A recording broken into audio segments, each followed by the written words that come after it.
Assalamualaikum warahmatullahi wabarakatuh.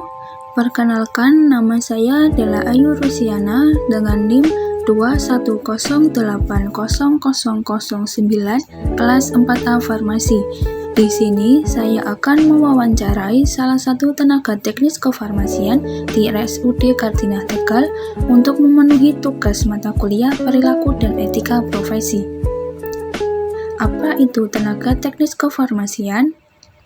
Menurut Peraturan Pemerintah Republik Indonesia Nomor 51 Tahun 2009 tentang Pekerjaan Kefarmasian, tenaga teknis kefarmasian atau TTK adalah tenaga yang membantu apoteker dalam menjalani pekerjaan kefarmasian yang terdiri atas sarjana farmasi, ahli media farmasi, analis farmasi, dan tenaga menengah farmasi atau asisten apoteker. Mari kita simak video berikut. Di sini saya izin untuk mewawancarai Mbak. Mungkin Mbak bisa memperkenalkan diri terlebih dahulu. Nama saya Siti Juliana, bekerja di RSUD Kartinah Kota Tegal sebagai asisten apoteker. Kebetulan saya sekarang di instalasi farmasi Dewan Daru. Bekerja di sini sudah berapa lama?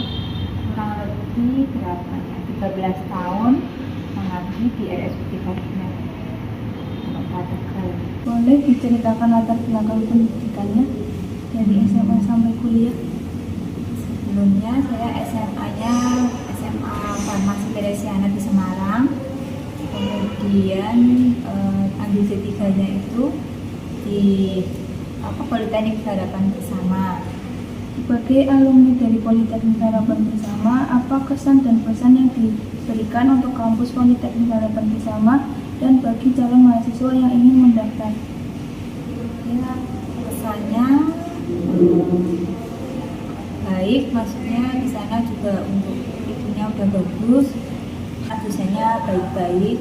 Yang pesannya bagi yang mau sekolah di Politeknik Harapan Bersama, apalagi jurusan untuk mengambil jurusan farmasi harus belajar dengan rajin, tekun, jadi bisa mengikuti pelajaran dengan baik. Bagaimana awal mula bisa masuk atau bekerja di rumah sakit Kartinah? Waktu itu mendapat info dari saudara bahwa ada lowongan, sudah masuk lamaran, alhamdulillah langsung bekerja. Mengapa memilih atau tertarik masuk farmasi dan bekerja di pelayanan kefarmasian? Awalnya itu zaman dulu itu kalau sekolah di farmasi pasti langsung dapat kerja. Terus kalau untuk kenapa pilih farmasi, ya biar kita paham gimana ya, kalau seandainya anak sakit gitu kan, paling nggak kita tahu obat. Dalam farmasi klinis lebih mengutamakan pelayanan kefarmasian di masyarakat. Adakah pelayanan nyata yang cukup berkesan selama melayani pasien dan bagaimana cara menghadapi situasi tersebut?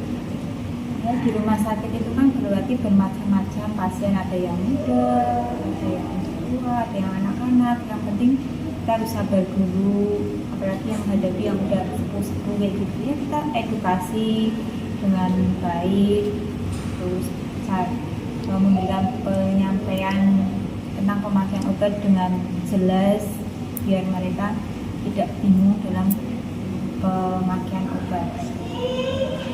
Sebagai tenaga teknik kefarmasian, apa saja peranan TTK di rumah sakit Kartinah khususnya di apotek? Ini melayani resep sesuai dengan resep dokter dan sesuai dengan standar profesi asisten apoteker, dan melayani resep sesuai dengan resep. Maksudnya kalau ada resep baru kita layani, tidak melayani penjualan bebas.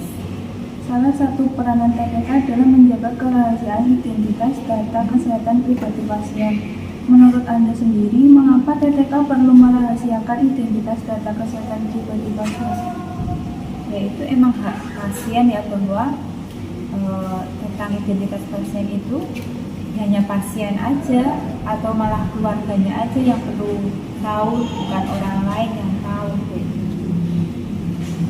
Mungkin kan sempat booming tentang isu obat sirup yang beresiko mengandung cemaran etilen glikol dan dietilen glikol. Dilema apa yang dihadapi terkait kasus tersebut? Waktu itu kan banyak obat yang stop ya untuk sirup, jadi kita kewalahan juga karena harus melayani resep dengan membuat puyer gitu kan. Akhirnya yang dulunya sirup yang gampang itu sekarang jadinya puyer. Bagaimana langkah atau cara dalam menghadapi situasi tersebut? Ya, pertama kita harus teliti dulu ya, maksudnya antara yang dulunya sirup yang jadi target kan otomatis harus diperhitungkan berapa itunya, dosisnya, terus harus ya itu teliti dan telaten karena harus bayar satu-satu berarti. Bagaimana kode etik farmasi yang diterapkan dalam membantu tindakan tersebut? Kode etiknya dalam pelayanan farmasi terutama yang tentang tadi sirup ya, yang sirup di stok dan di kurir ya, pertama harus menjunjung tinggi integritas, dimana harus jujur ya, profesional, terus memberikan pelayanan dengan baik, terus apa ya, harus aman juga bagi pasien, terus harus memberikan edukasi ke pasien bahwa harus patuh untuk meminum obatnya. Kayaknya itu aja. Obat sirup apa yang dicabut izin edarnya atau tidak diperjualkan lagi? Waktu itu sempat paracetamol sirup itu yang keluaran pabrik apa itu sempat itu, tapi sekarang sempat ditarik, tapi sekarang udah enggak. Terus ada beberapa macam obat sirup yang ditarik, tapi setelah ditindaklanjuti lebih lanjut sekarang diperbolehkan lagi untuk izin edarnya. Untuk sekarang ini, apakah obat sirup masih diberikan kepada pasien? Untuk saat ini masih, dan insya Allah karena aman, karena kita juga mengacu pada peraturan Kemenkes yang memberikan izin edar untuk sirup yang dianggap aman, yang tidak mengandung etilen glikol. Dalam praktek profesi farmasi, terkadang terdapat pasien yang tidak puas atau memprotes obat yang diberikan. Etika apa yang Anda berikan dalam hal tersebut? Contohnya kayak gini mungkin ya, kayak ada pasien yang tensinya udah normal kok masih dikasih obat tensi kayak gitu ya, kita memberikan edukasi. Kita pertama mendengarkan dulu apa keluhan dari pasien terkait dengan obat yang kita berikan, kemudian memberikan penjelasan dengan jelas dan akurat tentang obat tersebut. Terus ya intinya kita menampung semua keluhan atau pertanyaan dari pasien tentang obat yang kita berikan. Itu kan merupakan hak pasien ya, kita harus menghormati pasien. Sudah itu. Contohnya mungkin kayak gini, kayak saya tensinya udah normal kok masih dikasih obat tensi kayak amlodipin gitu ya. Itu kan memang walaupun tensinya udah normal, kalau punya riwayat tensi kan harus minum obat rutin biar tensinya stabil gitu.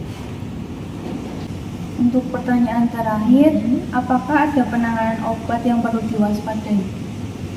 Ada, di apotek kan macam obatnya itu banyak banget ya.